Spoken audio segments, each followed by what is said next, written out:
नमस्कार, आप देख रहे हैं सिटी पोस्ट लाइव। मैं हूं श्रीकांत प्रत्युष और मैं चेरिया बरियारपुर विधानसभा क्षेत्र में हूं और यहां पर मेरे साथ आरजेडी के नेता प्रत्याशी हैं।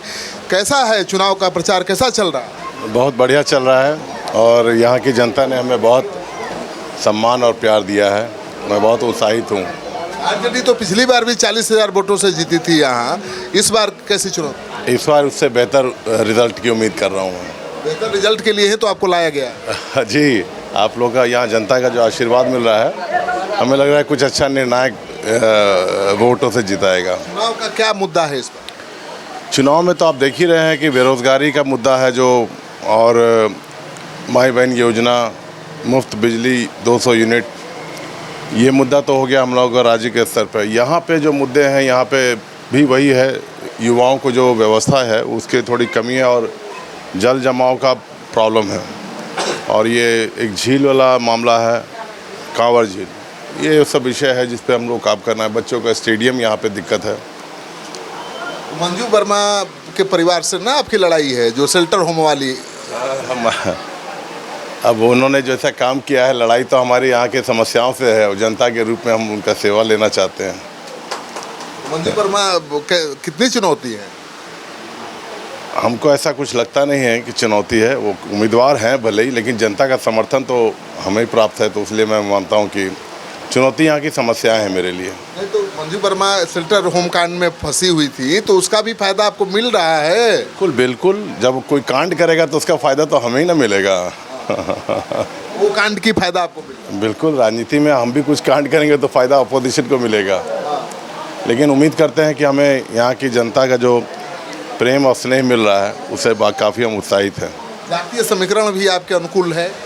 जातीय समीकरण महागठबंधन के अनुकूल है, जो यहाँ पे लोगों का है। जैसे मान लिया वीआईपी पार्टी के मुकेश सहनी जी हैं और आईपी गुप्ता जी हैं और हमारे तेजस्वी जी हैं, राहुल जी हैं। सबका बहुत ज़बरदस्त कॉम्बिनेशन है और वो दिखता है ज़मीन पे। आईपी गुप्ता का भी यहाँ प्रभाव है? बिल्कुल प्रभाव है। आईपी गुप्ता, अब हम जानते नहीं थे, इंटरव्यू हमने देखा था, लेकिन यहाँ पे मैंने देखा कि उनके लोग हैं जो मुट्ठी बांध के बिल्कुल ताकत के साथ दे रहे हैं। आईपी गुप्ता ने गांधी मैदान को भर दिया था। बिल्कुल भर दिया था और यहाँ भी भर देंगे। यहाँ का जो वोट उनका है ना, वो भी भर देंगे वोट।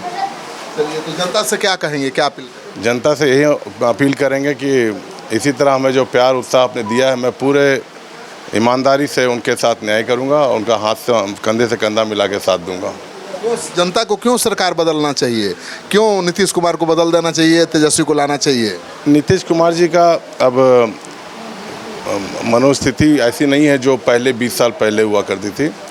हमारे पास एक नेतृत्व है, नया नेतृत्व है, नीयत है और नीति है।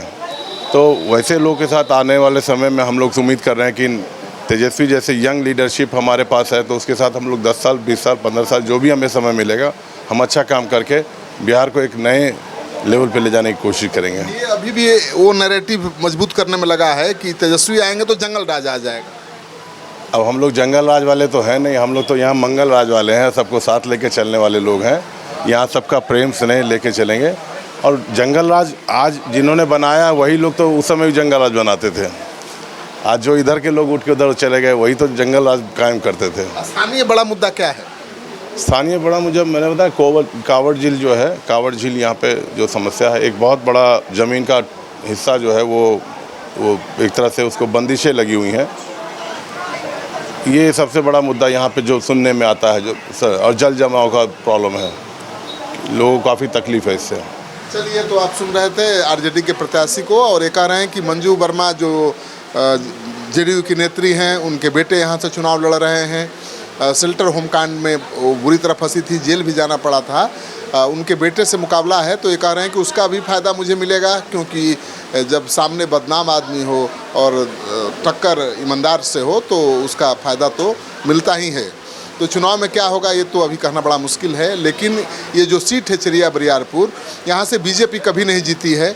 2 बार जहाँ तक मुझे याद है कि आरजेडी जीता है और वाम दलों की जीत हुई है। क्या 2 बार जनता दल यूनाइटेड जीती थी, वो भी जब नीतीश जी और लालू जी एक हुए थे तब, और एक 2009 में अलायंस में 15 में। तो ऐसे महागठबंधन का ही कब्जा है। महागठबंधन का रहा है। बस देखिए, पार्टी, हमारा मानना ये है कि राजनीति में पार्टी बड़ी होती है, व्यक्ति बड़ा नहीं होता है।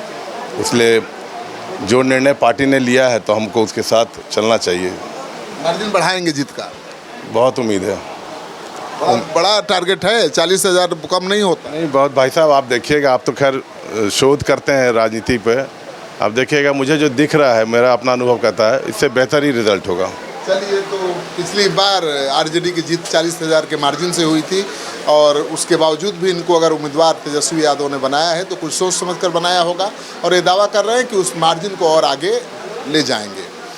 आप कितना सहमत हैं इनके दावे से और क्या कहना है इनके बारे में?